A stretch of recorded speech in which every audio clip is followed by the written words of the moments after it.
मैथिली आ भोजपुरी के सबसे नीक चैनल एपी प्रोडक्शन दरभंगा के एखनई लाल बटन दबाकर सब्सक्राइब करू और घंटी के निशान बटन के जरूर दबाओ ताकि नव नव ऑडियो आ वीडियो अहाँ सब लग तुरंत पहुंच सके।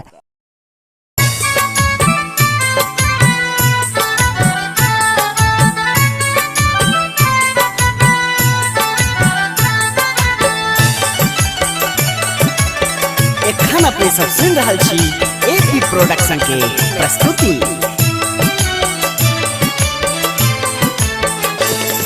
जननी अम्बे दुख हरियो ने हमरो, जननी अम्बे दुख हरियो ने हमरो, अहाँ बिनु आस नहीं दोसर ककरो, अहाँ बिनु आस नहीं दोसर ककरो, जननी अम्बे दुख हरियो ने हमरो।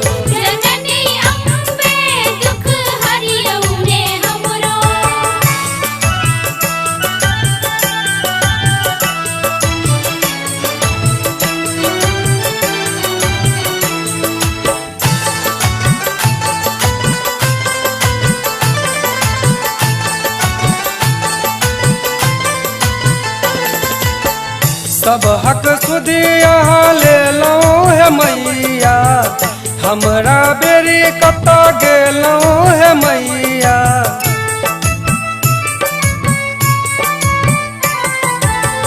सब हक सुधी यहीं ले लो है मैया, हमरा बेरी कता गेलो है मैया। दुख हरनी माँ कहिया जग सगरो, जननी अम्बे दुख हरियो ने हमरो।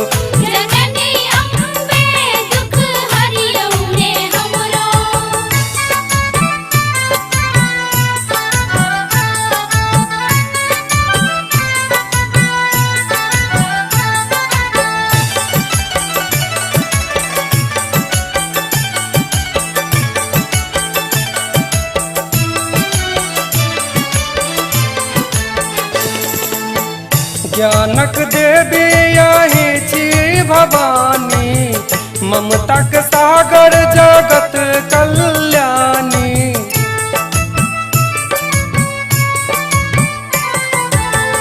ज्ञानक देवी यही छी भवानी, ममताक सागर जगत कल्याणी।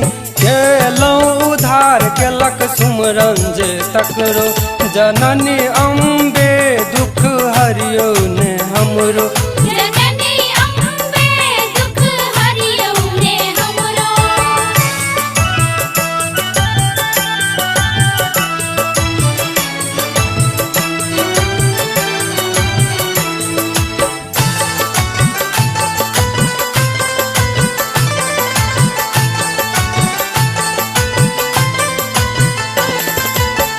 चरण सलेंद धने विनती करैया, गाबिक संजय यहीं का सुनबैया।